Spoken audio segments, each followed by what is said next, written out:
You have accessed the podcast of OA, located deep within Sector 14845 and powered by the Emerald Light of Will. The podcast of OA is your guide to the Green Lantern universe. Hosted by Lanterns Myron Rumsey and Bill Giancoli, the podcast of OA begins now. Welcome back to the podcast of OA. This is episode 106. I'm Bill Giancoli, and I'm joined, as always, the guardian of the blog of OA, Myron Rumsey. How are you tonight, Myron? I'm doing really good, Bill. How about you? I'm doing well. My computer's working and everything, and I'm actually here recording with you. So things are good. Yeah. You know, it's a hot New York muggy night, but it's comfortable, and we're going to talk some Green Lantern books. We got a lot of stuff to talk about. We have 3 listener emails that we've gotten in the last couple of months that we want to respond to people on, and then we're going to talk this episode entirely about Hal Jordan and the Green Lantern Corps. We're going to cover the Rebirth issue and the first 3 of the regular issues. So we've got a lot of comics discussion to go on about. So what do you say, Bill? We jump right into things. Absolutely. Hey, this is Jeff Dye. I'm with Fresh to Death Comics. Good dudes. I trust them. They're good men. And that's what I want you to listen to right now. Turn it on, or I'll cut your children. So we're going to kick off the episode talking about some listener feedback we've received in the last month or so. And this is an all-international episode when it comes to listener feedback. We've got an email from Russia, another one from New Zealand, and one from Mexico. So we're kind of covering the entire world here. We've got our bases covered. So Bill, why don't you read off the first response we got? Yes, our first response is from Andrei Kuleshov. I believe I said that. All right. And hello, Myron and Bill. This is your friend from Russia. I have listened to all your podcast episodes recently, and I enjoy them, all of them. I completely agree with your opinion about this new Green Lanterns book, but we still have bi-monthly Hal Jordan and the Green Lanterns Corps drawn by Ethan Van Sciver and Rafa Sandoval. So I think we are getting more good things than bad. And keeping Venditti on the book might be a good thing. I think he's getting better and better in writing, Hal. I really enjoy his interactions with his brother Jim.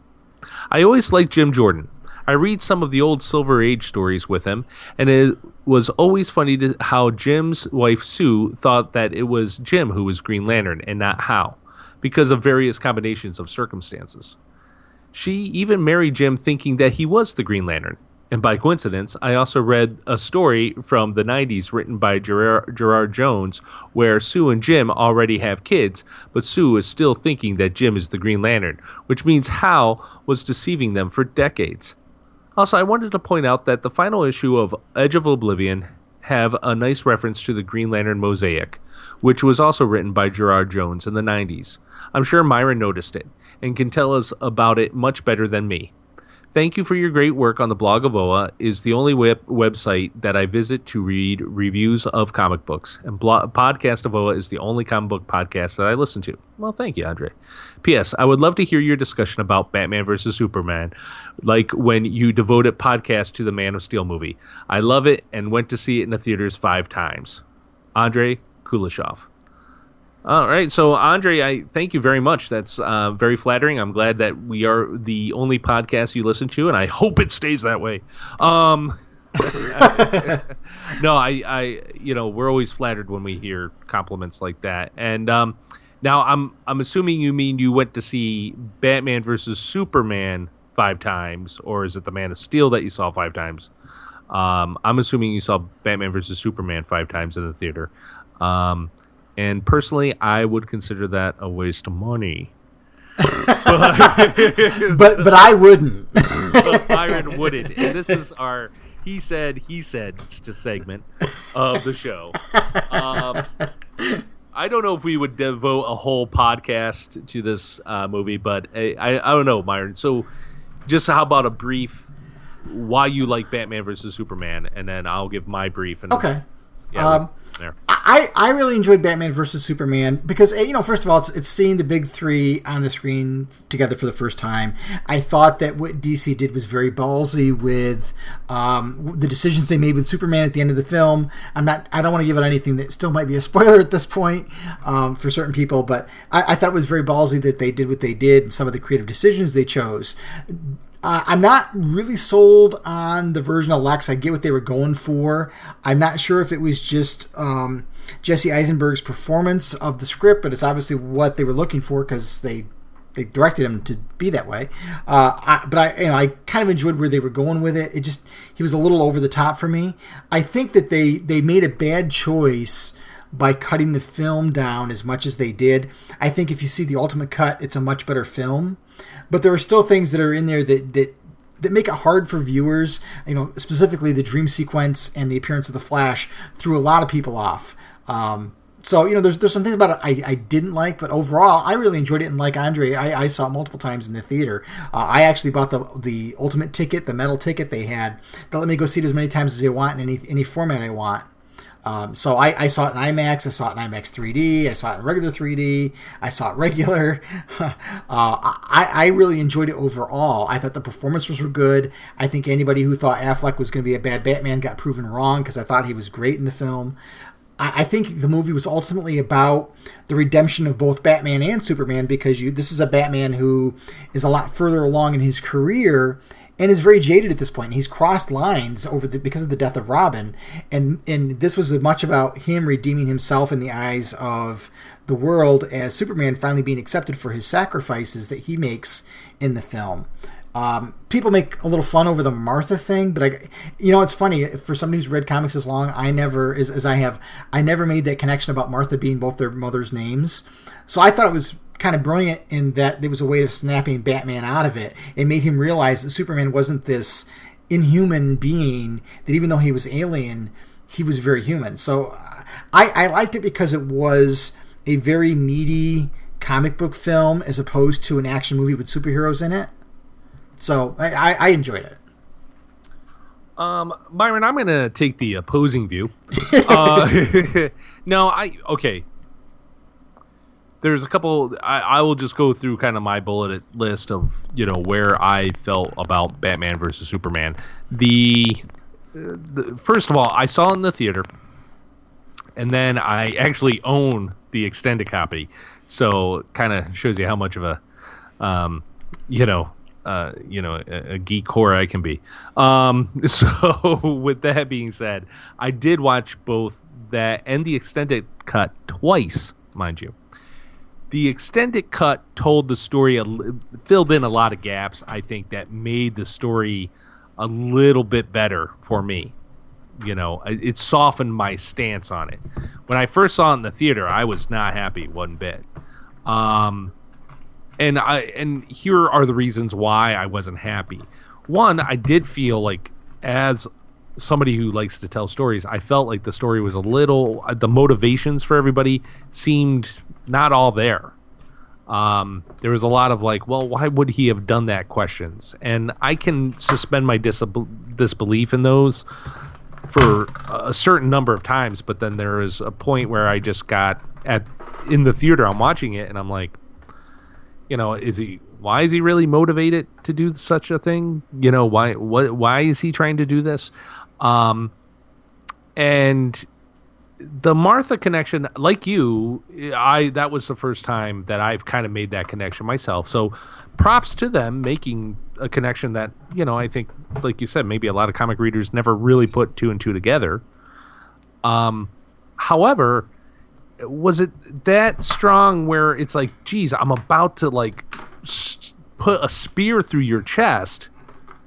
And, and somebody brought a good point. Why does he say Martha instead of save mom or my mom or something? It just, the scene, the writing, it just seemed too contrived a bit. I guess there is so much in trying to, and you made a good point about, okay, Batman getting up, kind of redeem himself and talking about maybe the death of Robin. And other than kind of an Easter egg, there's nothing in the story that ever mentions something about Robin. Or I think your average goer would be able to look at that and say, oh, he must be trying to redeem himself, or he's trying to, he's hardened based on this loss. And I just didn't see that. The only thing that I got from the movie itself was that he was hardened by what Superman did to his building and his employees and things of that nature, which is fine and good. I found the dream sequences with the fight sequences were pretty uncharacteristically choreographed pretty horribly, like noticeably so. If you go and watch that dream sequence with the parademons that kind of come, and there's a lot of guys standing around waiting for Ben Affleck to make his mark or go to his mark. And that's kind of sloppy editing. That's sloppy, and for a movie with that big a budget, you wouldn't expect something like that. And I think ultimately Wonder Woman, I thought, was probably the real highlight for me. Mm-hmm. I thought she was cool. I liked that, and the fighting generally when they got to the final battle there, not just with Doomsday, but Batman and Superman. I thought that was decently done. I can't fault those in those segments. However, when the reason why I read comics, and I'm a simple man, Myron, you know me, I'm a little slow on the uptake quite often. I'm a simple man in that I like simple things, and the reason why I like comic books, the reason why I read comic books, the reason why I like superheroes is because they're super people doing super things. And it took about an hour and a half before we really got anything that was super.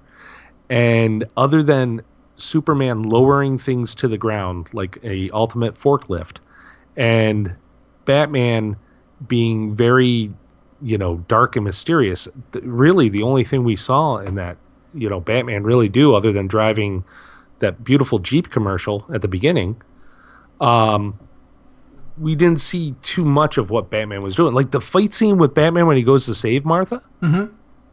that was good. That was choreographed well. There's some really cool things that they did there. But overall, I waited an hour and a half, and you never really got to see anything cool. They could have pieced it out with a couple things. Like Man of Steel, I liked. I thought it was good. And what I liked about Man of Steel was it starts off with some good action, and then it kind of goes into story. Then there's a little bit more action. Then it kind of goes into story, and and it balanced itself out. This was like an hour and a half of trying to build up a battle that just never got trying to hype up a fight that I don't know if it ever really I never really understood. And I think waiting an hour and a half, I then became, in that time, I became a little bitter to little things that maybe wouldn't have bothered me if I was entertained all the way through. There's more of a spotlight on them. So that's where I was with Batman versus Superman. And quite honestly, I think if I was I don't think Ben Affleck was a bad character. I don't, I would eat my hat on that. I think he did a good job as Batman. I can't complain. But I think Zack Snyder I just don't think he is as good as a storyteller unless it's laid out for him in a graphic novel. I don't think he's just, I think he gets beautiful shots. I just don't know if he tells a good story. And I think a lot of it comes down to the editing. You pointed that out earlier too. The editing to me was one of the worst parts of the film. If I was critical, it was the editing and things that got cut out that should have been put back in, and things that got left in that could have been cut out. But I still enjoyed the film for what it represents. Oh yeah, I think ultimately, let's put it this way. I'll be honest with you. I may have been a little hype.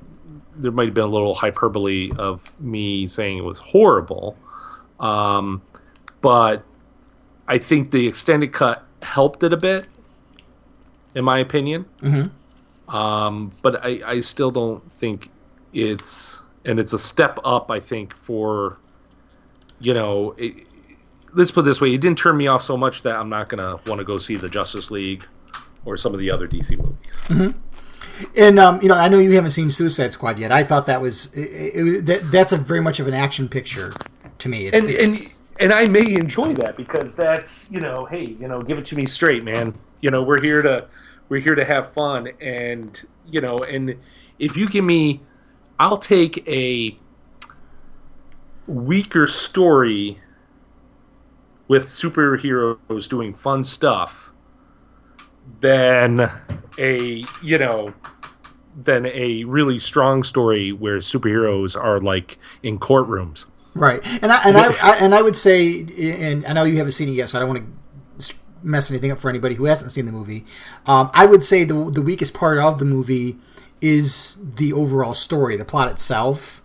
But you get so taken away by the characters and their fun interactions and the action sequences that you don't always see the plot thing being a problem. And then when you get done, when you start thinking about it, the bad guy won in this film, and the plot was more about that than anything else, than trying to tell a morality play, which is what I think when you look at Man of Steel and Batman versus Superman, those are very much morality plays, and this is much more of a, hey, here's a bunch of bad guys that are really quirky and off the wall, and they're going to have some fun interactions together, and you're going to see things get blown up, and, it's a typical summer action film. So I enjoyed it for that, and there's also some deep stuff in there and some character stuff as well. But to get to some of Andre's other comments, I agree with him about the Robert Venditti book. Now, since Andre wrote his email, we've interviewed Robert Venditti a couple of times, and we've had 4 issues. And if you've read the blog of OA and you've read my reviews, you know what I think about the series. So what you're going to listen to later on won't be a surprise in any way, shape, or form. And the whole thing with Jim Jordan I thought was always very comical because, as Andre points out, Sue thinks that Jim is Green Lantern. Sue is a reporter, and Jim is running for the position of district attorney. And she's following him as a journalist and becomes convinced that Jim is the Green Lantern. And it goes on and on and on, but she eventually marries him. And it was just very interesting all the way through. But if I don't know, Andre, if you get Arrow in Russia, but coming this season to Arrow is a character by the name of Susan Williams. And that obviously doesn't sound like Susan Jordan, and that's because that's her maiden name. So we're going to see Susan Jordan essentially on Arrow as Susan Williams, and she does play a journalist. So it's really kind of interesting that she's going to be there. She's being played by an actress named Carly Pope. And so, we wonder if the conjecture is you've got Hal's future sister-in-law on the show. Last season, you kind of saw Hal in a very quick cameo. You never saw his face, but you saw the bomber jacket with the name Jordan on it. Are we going to get Hal at some point? Gosh, I hope so. But for those that are interested in the Susan Jordan character, or at least another Easter egg, because obviously she's not going to be called Susan Jordan.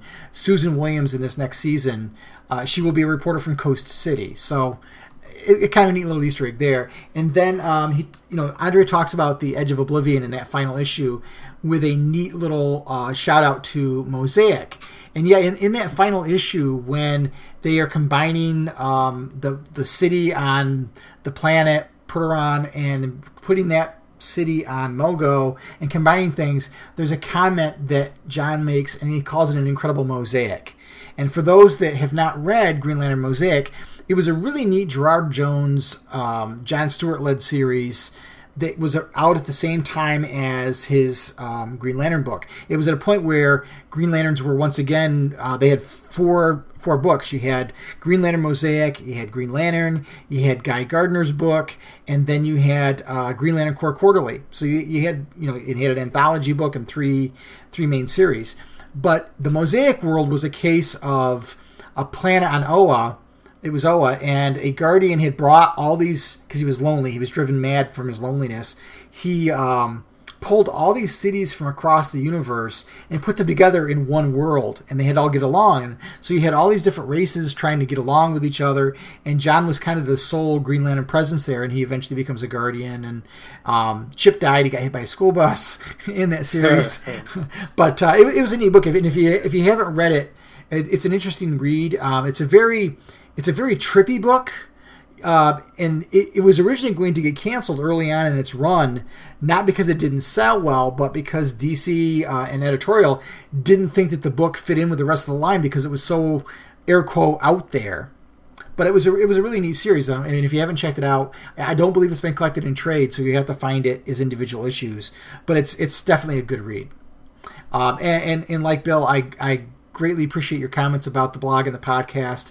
I'm glad you found it. I'm glad it adds something to your fan experience, and I hope you stick around for a while.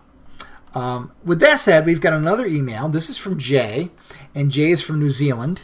So let me read his email. Hi, guys. I'm writing to you from New Zealand. Think the home of the actor who played Tom in the 2011 movie, as well as the director of What We Do in the Shadows. Always interesting to read and hear your views on what's happening. Out of the Earth Lanterns, Kyle is the one I'm most interested in, and I enjoyed his run in New Guardians and Omega Men. I eagerly anticipate his return in Hal Jordan and the Green Lantern Corps. I've got an idea about what may be happening to Simon in the Green Lantern's title. He used his ring to heal his brother back in his initial appearance, something believed impossible, and just recently was able to cure Bleez of her rage. He may become a Blue Lantern. It's happened before, with St. Walker as part of his What If that Volthoom explored back in the Wrath of the First Lantern, when Green Lantern St. Walker became a blue to heal his people of the Third Army transformation. The blue ring is known to heal except for death and wounds inflicted by God-killer weapons, and they are one of the few things able to free a Red Lantern from their rage. Maybe when Simon works past the need for his gun, he'll go blue and give Jessica some much-needed hope for her to finally make a construct. What storylines do you think suffered from needing to fit into the big events, either running through the Lantern titles or DC-wide? There's nothing worse than potential wasted because the characters need to deal with the latest cosmic end of the universe crisis. All will be well. Ring charge the 200%. Jay. Jay, thanks first of all for taking the time out of your life to send us some feedback and some comments and stuff, and I really appreciate that. It's nice to know that people in New Zealand have discovered the show. May I mention that I don't know, Myron, if you've seen What We Do in the Shadows. I have not. It is fantastic. It's very, very funny. Oh, good. Yeah, so I would suggest anybody who likes vampires and reality TV, you'll enjoy this. It'll be interesting to see what happens with Simon and Jessica. For those that are enjoying the book, could he go blue? Sure, he could. I know the next arc after the whole thing with the Rage Seed deals with the Shadow Ring, not the Shadow Ring. What is that called? I keep wanting to say the Phantom Ring, and I know that's not the right thing. Or is it the Phantom Ring? Bill, do you remember? No. I'll have to look it up while we're talking.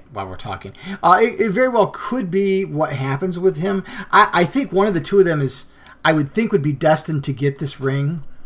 Although, according to solicits, somebody does, and it may not be either one of them. I kind of expected it to be honest. I'm really struggling to find the name of the ring. No, okay. Well, I wanted to talk to Kyle. Was the whole the storylines that I think suffered from needing to fit into a bigger events. I would almost say I don't know. It's hard to answer that question because I think so. Ultimately, it's the bigger events trying to create smaller storylines with the Green Lanterns over the last few years have been the real harm. Yeah. I think when you look at things like Edge of Oblivion and the Lost Army, those two do not dovetail at all, and I think that kind of hurt them a little bit. I don't think Rebirth. Really, but I liked the Edge of Oblivion. We talked about it. We liked it as if it would as its own trade would correct. Be great. Right. I think where it suffered was you had Lost Army and then it didn't feed into Edge of Oblivion, so they were so disjointed. And I'm not sure what went on behind the scenes as to why they did that. It doesn't make a whole lot of sense. I know that in talking to Robert Venditti when we've talked off mic, he commented about the fact that a company like DC moving from East Coast to West Coast, there's a lot of communication problems because everybody's so focused on trying to get the company moved that maybe they take the eye off the ball a little bit. And I don't want to say that's what happened, but it wouldn't surprise me if there was some issues with communication and how those two series dovetailed. And by the way, it is the Phantom Ring. I feel better now that I remembered what it was. Stuff like that always kills me. So yeah, in terms of storylines that are affected by big events and stuff, I have to look recently at the stuff that happened at the end of New 52 and as it led into Rebirth, because for me one of the biggest problems I've had is trying to fit the Renegade story arc with Edge of Oblivion and Justice League. And Justice League was a big event. The Darkseid War was a big event.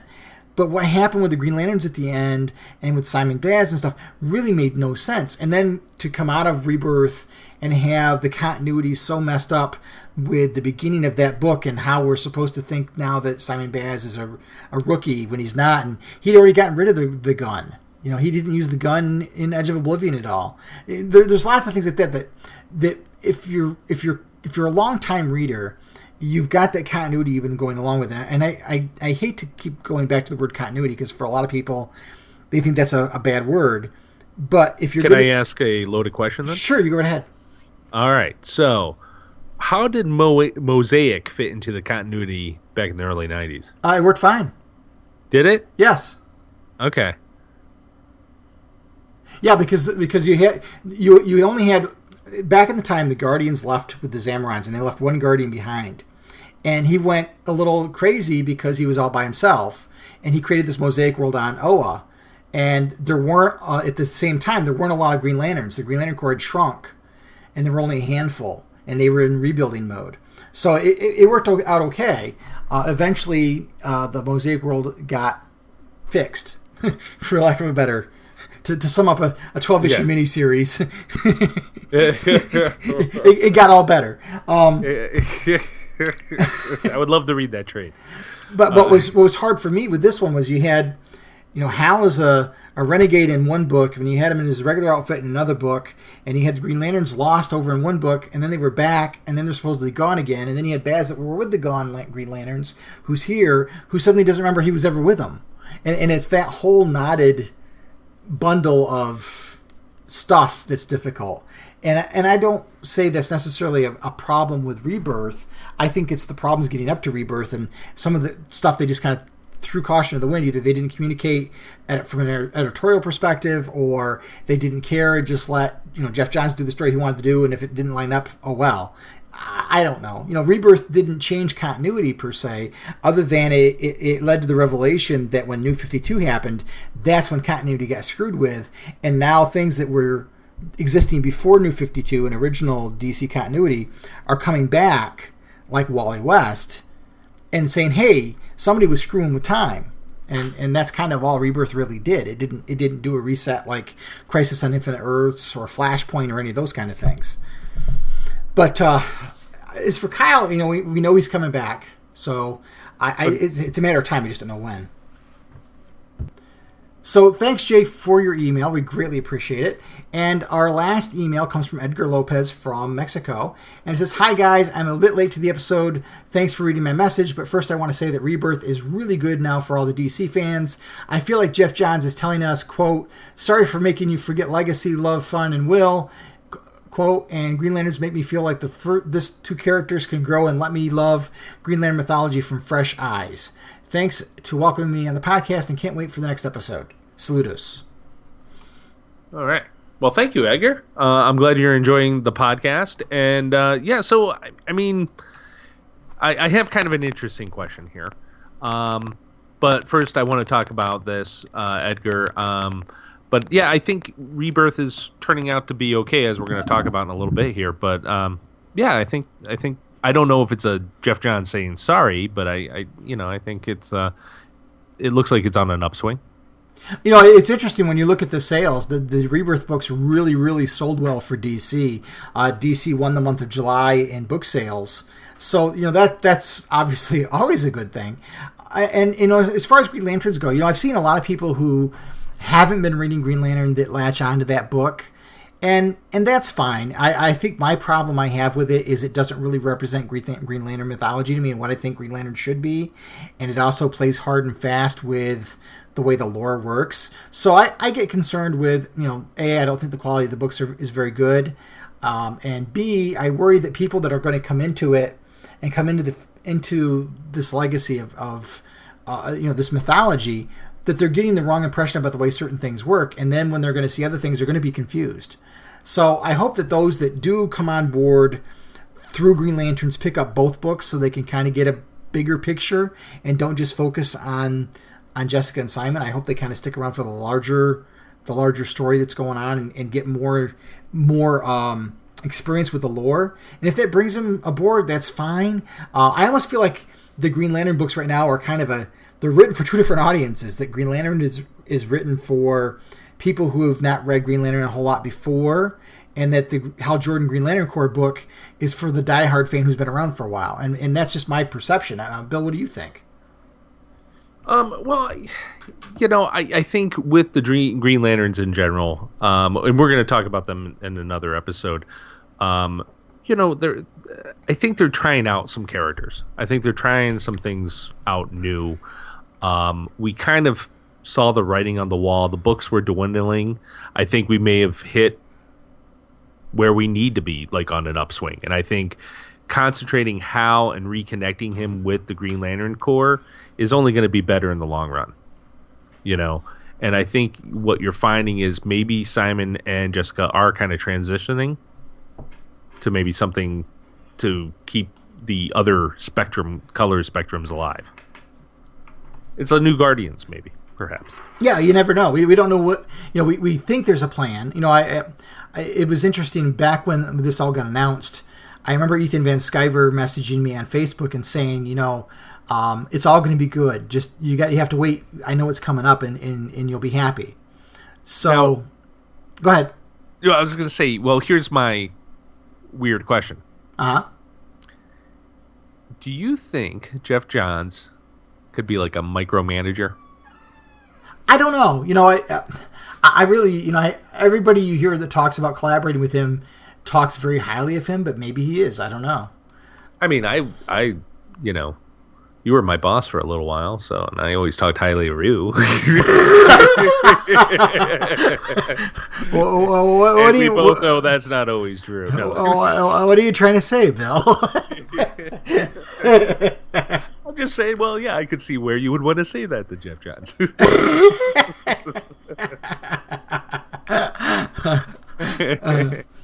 You thought I was just buying you donuts for free? Wow. And it was always around review time too. I never put two and two together before, No,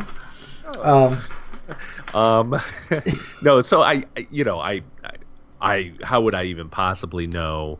I'm sure, you don't get that far creatively without being a good collaborator.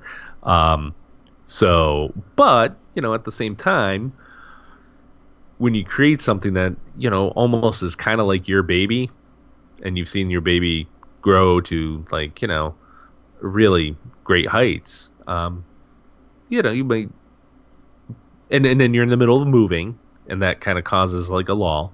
I'm just kind of putting pieces together here and see if it actually has a theory out there. And then, you're like, hey, let's try some things new. Let's shake it up, and let's get this ship in gear. And here are my ideas. This is what I think we should do, and this is where we're going to go. I'm not saying it's a bad or good thing. I'm just saying, do you see Jeff Johns having that distinctive a vision?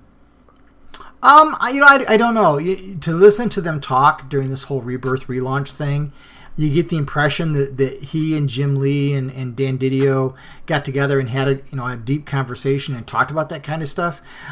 It's interesting because they talked about how this is all about embracing the legacy and its rich history. So I'm not sure how you get Simon Baz and Jessica Cruz out of that. I don't know. I mean, it doesn't line up with what I would think. But so, I mean, how long has the Green Lantern been around? Since 1959. 1959. Okay. For now, somebody's gonna call me on that. That's for the Silver Age, the Corps and the Guardians and stuff, because you had stuff back further than that with Alan Scott, but I'm not including the Alan Scott because that's not part of the same mythology as the rest. But anyway. Okay, so we'll say, though, as we know it today, 1959 is the start. Right. So we're talking, what, 56 years? Kinda. I don't know. I don't have a calculator in front of me. Yeah. So 40, carry the 2, divide by the hypotenuse. So, okay, well, we're around. It's like 57 years. 57 years. Okay, so it's been around quite a bit, and in that time, and would you say you've pretty much read out all of them? Yeah, in one way or another. Yeah, I've read all of them. Yeah. Uh-huh. Okay, so was there ever characters that resembled Simon or Jessica at any one point? No. Okay. Yeah. So wow. Well, then you can at least applaud them for change.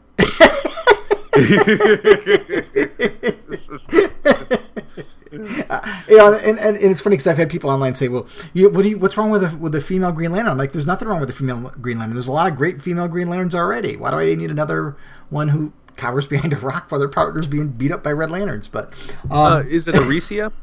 Aricia, yeah. There's Aricia. I mean, she would be great. Yeah. Who's the There's Lyra. Tonight. Huh? There's Lyra. There's Sornik Natu, who I think is a really great character. There's lots of different characters Who's out the there. queen? Iolande. Iolande, yes. Mm-hmm. I like her. Yeah. Why not give one of those if we're going to shine light on a female Green Lantern? Why does it have to be a human Green Lantern? Yet another one from North America. But anyway. Yeah, no. So, anyways, we're getting off track. We're getting off on it. Way to go, Edgar. Shortest email, longest response. That was good. You got us talking. So, thank you. But we should end there, and I think yes, we are on an upswing. Myron, would you agree? I agree. If you look at July's comic book sales, I would have to agree. But so. Speaking of July's comic books, why don't we talk about some of them? You have comic books to talk about? What? Yeah, well, yeah, really. Well, what? So let's end this up and let's start talking comics. This is Robert Vendetti, and you're listening to the podcast of OA. So, Myron, we have the Rebirth, and 3 more issues after that Rebirth. And we are now seeing Hal Jordan more in a classic sense. He's no longer the rogue wearing the gauntlet. That's kind of, we saw him changing in that, I guess, prior Rebirth when he was in the womb. And now he has emerged, and he's kind of looking the classic Green Lantern again. But there's a new kind of sheriff in town by the name of Sinestro. And also being rebirthed, but in a more sudden way, was the Green Lantern Corps, who got shot back into the universe. And that's where we kind of begin with the Rebirth, and we kind of take it from there, and we start off really fast with some great action. So, Myron, how have you been liking the series thus far? I have been loving it. It was funny back when the way you said loving it. Loving it, yeah. Back when they made the announcements back during WonderCon, and they said that Robert Venditti was writing the book, I like a lot of fans had a very knee-jerk reaction that, boy, this is Rebirth. Why did we not change up the creative team? And the response that Robert got in his writing, and was very critical. And I think you and I talked about it before. It's hard to be the guy that follows the man. You want to be the guy who follows the guy that follows the man, because you have that kind of that palate cleanser. And you had someone like Jeff Johns who wrote such a great, the run of his career, and so well received, and brought Green Lantern to such great popularity. And you're the guy that's got to pick up the pieces afterwards. It's not easy. And like a lot of people, I didn't find a lot of his run particularly great or even good. It lights out to me, as much as I like the idea of Relic and the universe before ours, the idea of the emotional reservoir flew in the face of how it's supposed to work. So I had problems with that, and but I decided, I'm gonna try not to look at that that's all in the past, and things have gone on differently at DC with this whole Rebirth initiative. And Robert himself said, this is allowing me to write stories more the way that I like to tell them. And Robert is a very long form type of a writer. In other words, everything is well structured. He has a plan, and I don't think that kind of writing mentality works well in an environment where things are changing really quickly because you're moving companies from one coast to the other, and corporate edicts jump in the way, and you're not given the freedom to tell the story you want to tell. If you go back and look at the whole Renegade storyline, part of that was supposed to be the Green Lantern Corps chasing him. And a part of me wonders, was that the plan, and then something happened, and these two miniseries were announced, and suddenly those pieces were taken off the table? So now as a writer, what do? Because the story you were going to tell, you can't tell anymore. I mean, could you still tell that at the current state of where we are now? You could, but at this point, they want to bring everything back together. And when this series starts out, one thing that's different about this book than some of the others is this is still following the continuity you had before, but you had three different series, and you're trying to pull elements in from the Sinestro series. Where does Sinestro leave off? Where does the Green Lantern Corps leave off? And at least Robert knows where Green Lantern itself is leaving off. But when he started writing the series, those books weren't even published yet. So did he get the communication he needed to know where all these pieces are? He started basically from where he was told they were going to be left off, and he's trying to weave a story that has a very big cast and characters that are in a lot of different places. He's got to bring them together, and you have to do that while you're trying to tell your story.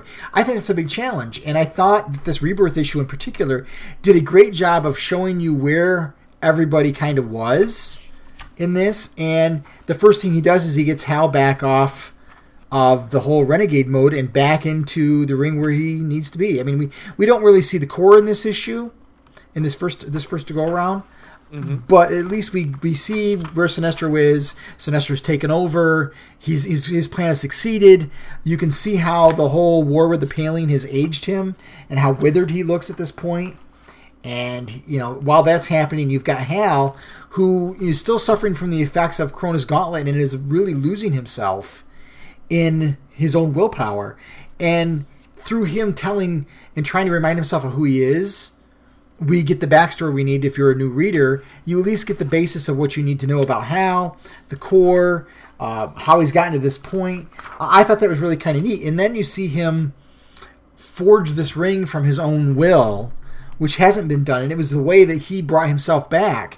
And in doing so, he kind of encapsulated that will. And then you see how that takes place across the universe, and we see Ganthet and Sade, who characters we haven't seen in quite a while. And you see Kyle, and you see Jessica, and you see Carol Ferris respond to it.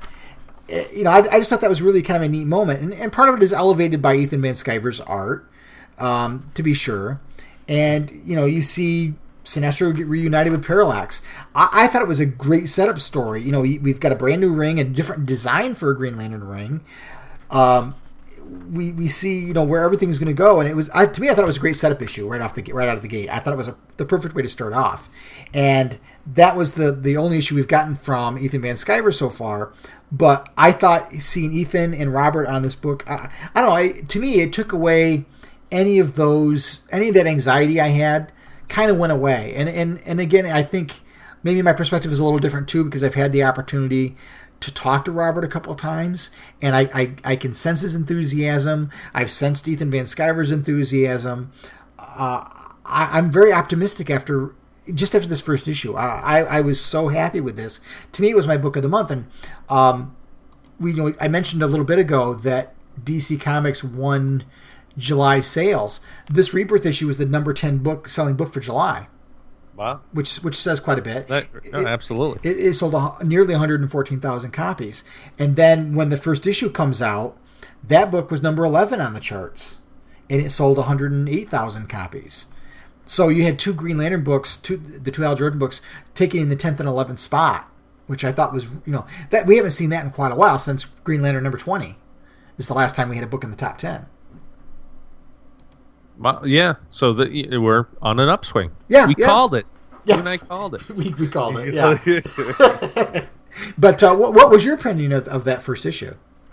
I think the first issue was good. I think it was cool how he forged a ring. I had to go back, and Sinestro didn't necessarily forge the ring. He got the weaponer, correct? Right.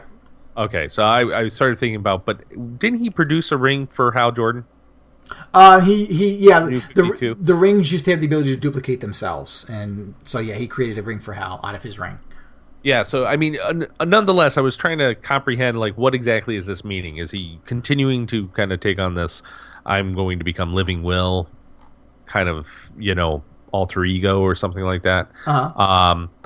But I think this first was a good setup for what you're going to get. I think the first issue of Rebirth is when it kicked in for me. Yeah, I think when you look at the Rebirth issues themselves, they're all set up. They're establishing what the status quo is for these characters, and then when you get to the first regular issue, that's kind of where I've read a number of the Rebirth books, and they're all kind of the same way. They're all kind of okay, here's the character, here's what's going on with them, and that ends that, and now issue 1, go. It was like an extended 10-minute preview. Yeah, that's a good way to look at it. Yeah. It's a trailer. Yeah, really. And that's what I mean. I didn't leave that book and knowing 2 weeks later what the first issue was going to be. I wasn't I was okay, he's back to normal. Let's see what's going on. We're going to see the core. Sinestro is going to be in this. Good. And then I'm kind of okay, I didn't have any feeling going into number 1, but then number 1, I was kind of okay, here, this looks pretty good. I like where we're going here, and that worked for me. Mm-hmm. Now, I think you enjoyed it probably a little bit more. Yeah. To say I've been really happy with these books is probably an understatement. I actually got some flack online from a couple of people that were like, really? How can this be a 5-lantern book? It's not perfect. I'm like, well, that's not how I review my books. I'm not comparing every issue to Watchmen. I'm comparing it to how did I feel? Was I happy with the book? How much did I enjoy the book? So I don't review things quite that way. But, did they want a rubric or something? Yeah. But the first regular issue was the first time we got to see Rafa Sandoval's art, and I was really happy with it. I don't know.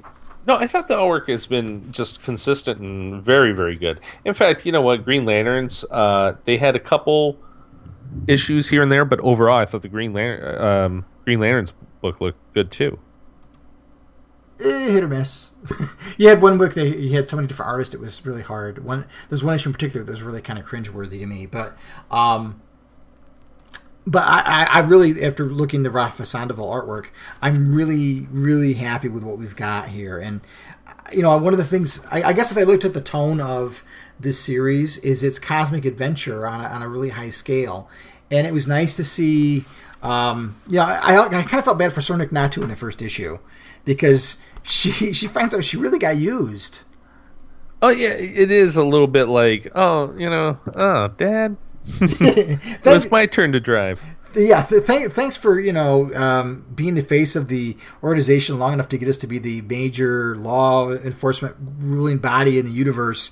And now I'm going to merge with Parallax and get on my way because I'm back. No, it's just it's a great issue. I think I really got excited when I saw the core. Yeah. Come just right out. Although with the second issue we see that maybe that wasn't the greatest way to travel through time and space. Yeah. But I liked the whole battle between Hal and the Sinestro Corps, and it goes throughout these first 3 issues. The action I thought was fantastic all the way through it.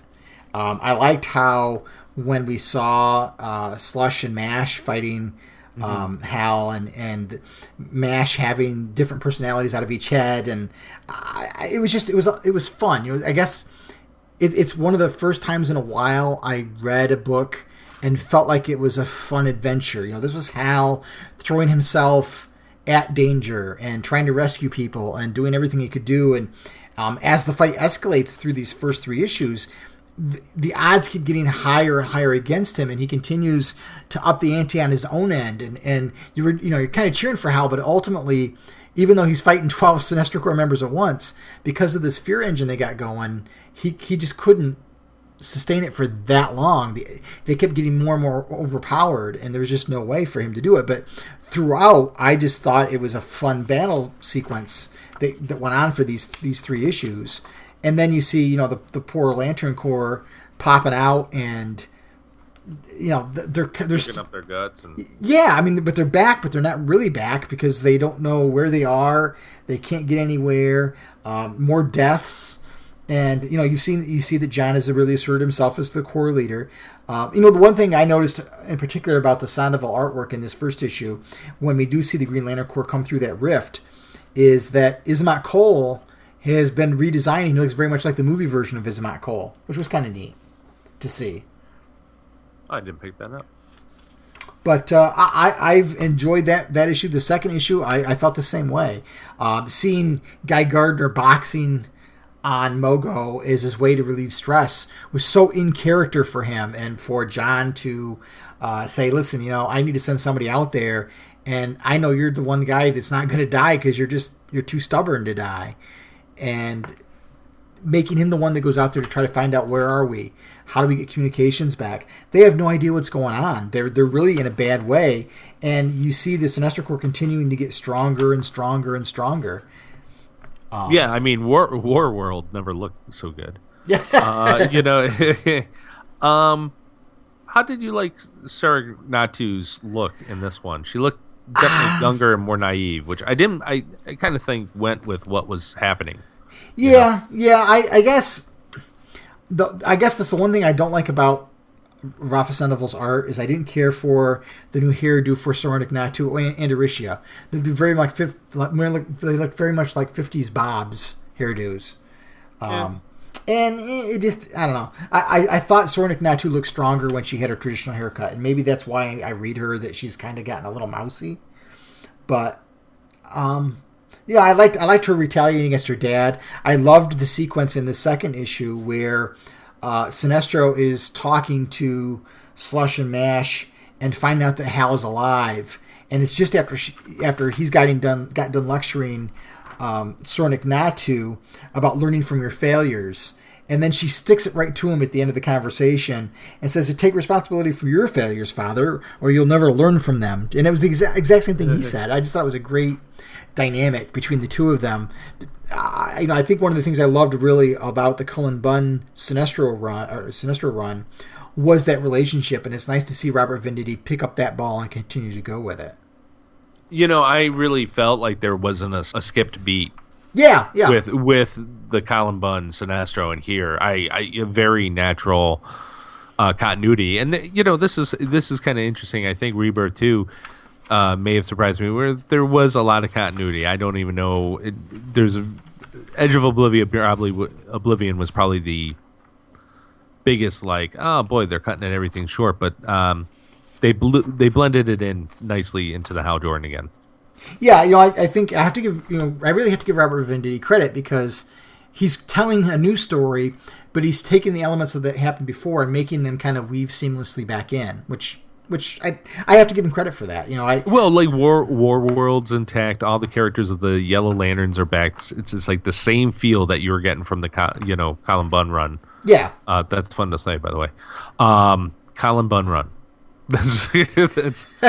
So I like you said, it weaved in nicely, and for that I was kind of happy, because I was really enjoying Sinestro. That was my favorite book.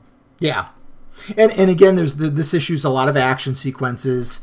Hal's still fighting Slush and Mash, and you see this really gorgeous 2-page spread of Hal sending a Ferris aircraft truck and hitting Mash and Slush, and parts go flying everywhere, and they kind of bait him and take him away, and then he's surrounded, and that brings us into the most recent issue. But again, Rafa Sandoval's art is just gorgeous. I think that boy has a future. I really think we've been blessed with an embarrassment of riches when it comes to the art team on this series. Well, I wonder, for an artist, I bet, this is one of the most prized ones because you really can go all kinds of nutso on, what they can do with the pictures and stuff. Well, yeah, the ring constructs lends itself for a lot of creativity. The aliens, and I think that gives you a lot of flexibility, and they go to town. And I got, I think when we had the whole Billy Tan run with Robert Venditti, it was hard to read some of those issues because I thought that Hal looked so off model and things didn't look right. And so I don't know whether I'm being overly praising of this artwork because I didn't really like what we had before, but I just think that Rafa Sandoval. We think Vince Sciver is a knockout artist when it comes to Green Lantern, but Rafa Sandoval is just fantastic as well. I'm excited by the whole thing. Now, going into the third issue, did you get you get two different covers? Did you get? Yeah. Mm-hmm.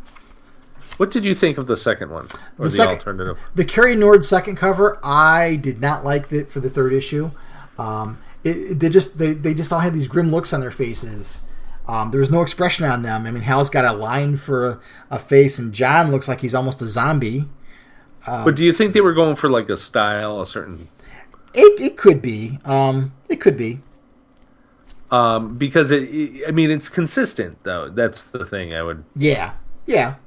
It's just interesting. But I just don't know how I feel about it. Yeah, I didn't like it as much as I like the regular cover, to be honest. Oh, the regular cover is, just beautiful. But yeah, I thought that was an interesting look, and just the way he's shaped is kind of interesting. Yeah. Now this third issue, I really like this issue as well. But I do think that it would have been nice to have given John and Guy a little bit more panel time. I think they could have shortened the fight up a little bit and given them just a little bit more panel time. I thought they kind of rushed through that because it looks like John is sitting there moping because he can't get a hold of Guy, and I know that's not what they're trying to convey. I think he's more frustrated than anything else, but it just looked like he was sitting in a chair moping and not doing anything, and I don't think that's how John would react. No, I don't. But maybe that's just the way I read it. No, I thought it sounded like you can see the tension in his hands, or at least I picked true. it up. I didn't, Now, great picture of Guy too. Oh yeah. The next that was a great looking fist in the top panel, and see that's a great looking page. And I do agree though. I kind of was hoping for more. John and Guy. In fact, I did find it just a little confusing. The next panel is you see these yellow lanterns, right? Mm-hmm. So yeah, at the top of that. Sector unknown. Yeah, when it switches over to the HAL sequence, it says Space Sector 563. Oh, Space Sector unknown. Okay, this is what happens when you read on a tablet. Well, I can see where that would be confusing because you're expecting to see what Guy's fighting against, but to go back to that one page, if you had to take a one-page snapshot to embody Guy Gardner to show somebody else, that would be the page I would choose because that captures in a nutshell Guy Gardner. I kind of like what they're doing with the shadows too. Yeah. Yeah, you don't know where he is, but you see the shadows of these beings, and it's like, oh. No, but the shadows are all seen, and I can't tell. It looks like, and maybe this is again me reading from a tablet, but with Sinestro, it seems like they've done it before. The shadows are almost like they have the space. Oh yeah, you're right. Yeah. No, so and you know what, the first image of Hal is pretty BA in itself. Yeah. Yeah, there's a lot of really fantastic pages, and again, the artwork for this book has just been off the hook, as far as I'm concerned. And you know what? Honestly, I think you could even. This is where I believe all the stories are starting to come together. Yeah, where these are the starts of the story. I think if you were going to pick up, you're like, hey, what's good out right now? I could hand somebody this Green Lantern Rebirth issue number 3. And that would be where they could start getting hooked. I don't think the other two were all set up. Yeah. For the most part, and that's what I like about this. Yeah, it was funny that, that first appearance of Hal is gorgeous, and then we got to the next page where you see Hal and his hands on the ground, and the green energy is running through the ground, and it's like, oh boy, he's about to do something crazy because the green energy is purging through the ground, and then you flip the page, and all these ball peen hammers are flying everywhere, and it was crazy action all the way through this thing, and they kept throwing things at him. It's like you kept rooting for Hal because the odds kept jumping up on him, and at one point he's encapsulated in the whole squid thing, and he breaks himself loose from that, and he's desperately trying to save these people, and that's what I want to see in a Green Lantern. A Green Lantern throws themselves at danger to save people. Well, a Green Lantern actually uses the ring, and has fun. Yeah, and and it makes it like you said, an enjoyable read. You read it with a smile on your face. You just can stare at the pictures over and over again because you're checking out what's going on with the construct. No, this is, I think they really captured it. You know what I mean? You just look and you're like, oh, what's actually happening in that green awesomeness right there, and then you just start picking out. Oh yeah, when you said when I first read this, before I noticed it was ball peen hammers, I thought it was all piping or something like that. It's so that's what makes it fun. Yeah. And everything. And that made not getting enough John and Guy Gardner okay with me. Yeah. I agree. I just thought it was one of the things that I found with this book in the last couple was they read kind of fast because the panels are so big and there's a lot of full page splashes. And I've seen some criticism of that online, that people are like, well, it's really decompressed because look at how big the panels are and so on and so forth. But I look at it as this is like an action sequence, and this is like a feast for the eyes when you read this thing. People, geez, man, they don't like it when you have too much to say, and then they don't like it when you have too little to say. Right. The book read fast if I was just reading it, but I ended up stopping as I was reading the book and just taking in the artwork and what's going on in the panel and seeing how fierce this battle is. The picture's worth 1,000 words. Yeah. And there's 10,000 words on each page here. And they and you know what? You get a lot if you're looking for a lot of reading and story, actual dialogue and stuff. The whole Sinestro scene is great, and it reveals kind of a real seedy dealings that are happening here with Sinestro. So yeah, we get this new set of characters called the Sacrament, which is really kind of interesting. And the Administrator Lash is his name. And wondering what that's all about, and what do they have in common that they're kind of having this somewhat uneasy alliance. What's that all about? And then you see sort of Natu watching from afar, and I think she's going to be put in a position where she's going to have to make a hard choice. And I really look forward to seeing what decision she's going to make. She knows the Green Lanterns are back, or at least Hal's back, and she's seen her father kind of cast her aside in a way, and he's now making these partnerships with people that don't exactly look like they are very savory. So, savory. Yeah, they're unsavory characters. So it. I don't know. This whole group is really interesting, and then they talk about the Fear Engine, and as Hal's fighting against the Sinestro Corps, you see it kind of cut away to the planet Ran and the Tamaran and Ran, or I already said Ran, but to the Kundia planet, and you see them taking people on, and as they are abducting people and instilling fear, the Sinestro Corps' power rings are amping up and getting to nearly 200% power. Is this kind of the old way where the cores used to collect the energy of their emotion, and that's what went to the central power battery, and by the Sinestro Corps instilling fear, they become more dominant because there's more fear energy for them to use. That's what I take out of the Fear Engine. Do you have any hunches of what you think the Fear Engine might be? Well, at first I was thinking I couldn't. They were saying the people were feeding the Fear Engine? Yeah. Okay, they were. So Because then when the sacraments or the sacrament people showed up, I was thinking, like, was the humans going to them as well? Yeah, I don't know. It almost came off like that. Am I incorrect? And No, or did you get that vibe? I got that vibe. Okay, so I kind of wavered in my fear engine, but I'm thinking that maybe the sacrament and their ancient religion. I'm wondering if Sinestro kind of found the 5 inversions of fear. Could be. It'll be interesting to see. I'm genuinely interested in that part of the story.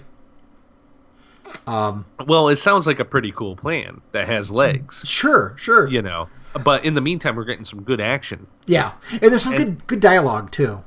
Great, and I think that's the beauty of this is that my interest is piqued in to see what the bigger long term thing's going to be, but in the meantime, it's just good fights. Yeah, the battles that are building up to it, so it's making you want to know more, and it's making you enjoy the ride. While you're going to get there. Absolutely.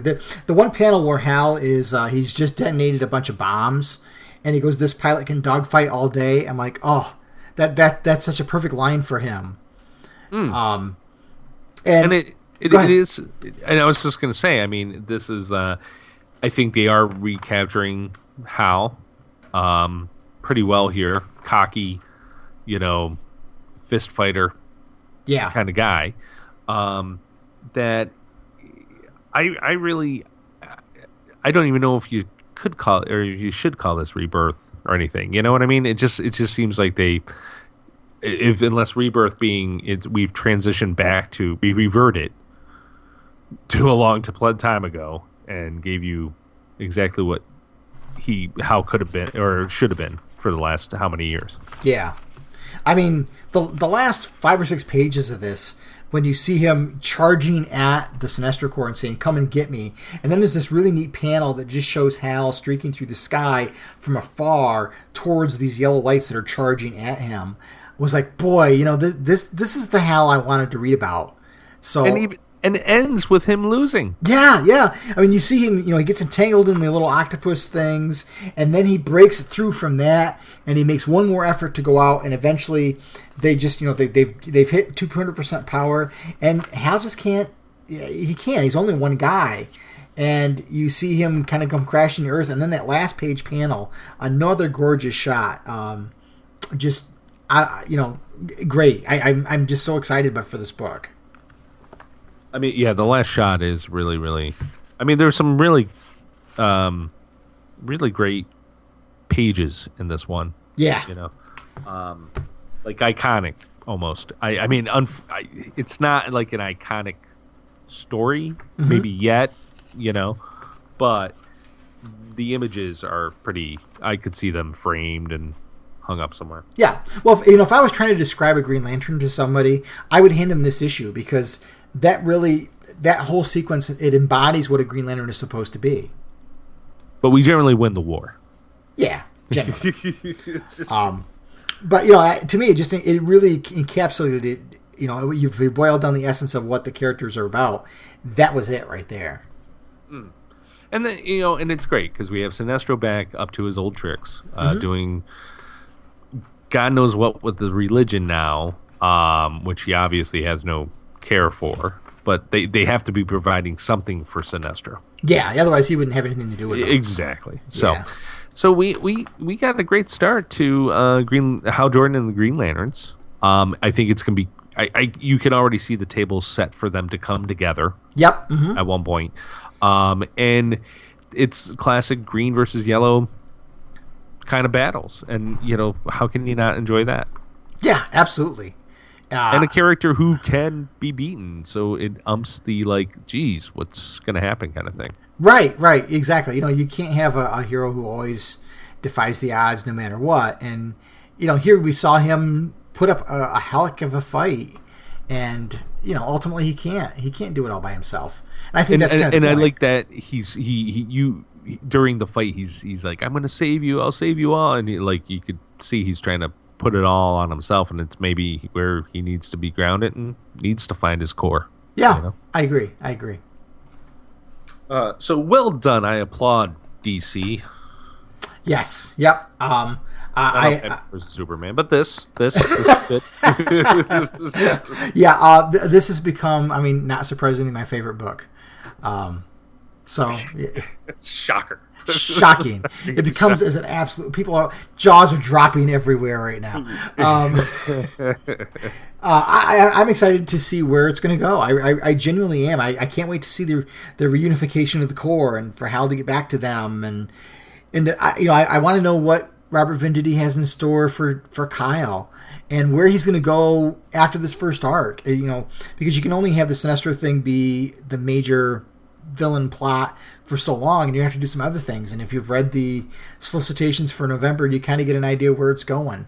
Well, I don't know. I mean, if they were willing to do a whole series on Sinestro, I could see the Sinestro thing having legs, and we getting into side adventures, two issues, little arcs in the middle of this that really have nothing to do. But Sinestro, I think it's laying the groundwork for some long-term. Because it could go a lot of different ways. It could be where they have to somehow release Sinestro from Parallax, to they defeat Sinestro and Sarah Natu turns on him. I mean, there's these new religion could turn out to be even bigger problem. There's a lot of different directions right now. I can't name them all. We'd be here all night. Yeah, but and it's a good position to be in, really. Yeah, it is. You're set up in a good position, and it's enjoyable. It's a good ride. Yeah, absolutely. This is Giancarlo Volpe, producer of Green Lantern, the animated series, and you're listening to the podcast of Oa. Well, Myron, that brings episode 106 to a close. We covered some emails, and we started off with Rebirth, issues Rebirth, I guess just Rebirth 1, and then 1, 2, and 3 of the Hal Jordan and the Green Lanterns. And, this was a real positive episode, and a real positive couple issues that we're feeling pretty good about. Yeah, I think we're in a really good place. And I appreciate the people who took the time out of their day to send us some emails and reach out to us. And if you would like to reach us in any way to talk about the show or any articles on the blog of OA, you can always shoot an email to greenlantern@stny.rr.com. There's also a contact me form on the blog of OA, or you can call our voicemail line and leave a message. I believe it goes for a minute or so before Google Voice cuts you off. But the number is 406-POD-OA. That's 406-763-6362. Very good. And if you can't, we're pretty much listed on every single podcast thing out there, and plenty of places where you can check us out. So please do tell your friends. We always appreciate it, and always bringing more people into the Green Lantern family. And make sure you like us on Facebook as well. And Myron, it's been a pleasure, and I, wish everyone a good night. Absolutely. So until next time, keep your rings charged, treat each other well, and make every day your brightest day. Take care, guys. The Podcast of OA is the official podcast of the blog of OA and a proud member of the Comics Podcast Network. Share your comments and questions by calling the show's voicemail line at 406-POD-OA. That's 406-763-6362. And Skype users can leave a voicemail on the show's account, Blog of OA. Emails can be sent to greenlantern@stny.rr.com. And you can also find the Blog of OA and the Podcast of OA on Facebook and Google+. Green Lantern and other related characters are the copyrighted property of DC Comics Incorporated and are used without permission. The Blog of OA and the Podcast of OA are fan productions and do not claim any ownership over the Green Lantern or any other copyrighted properties.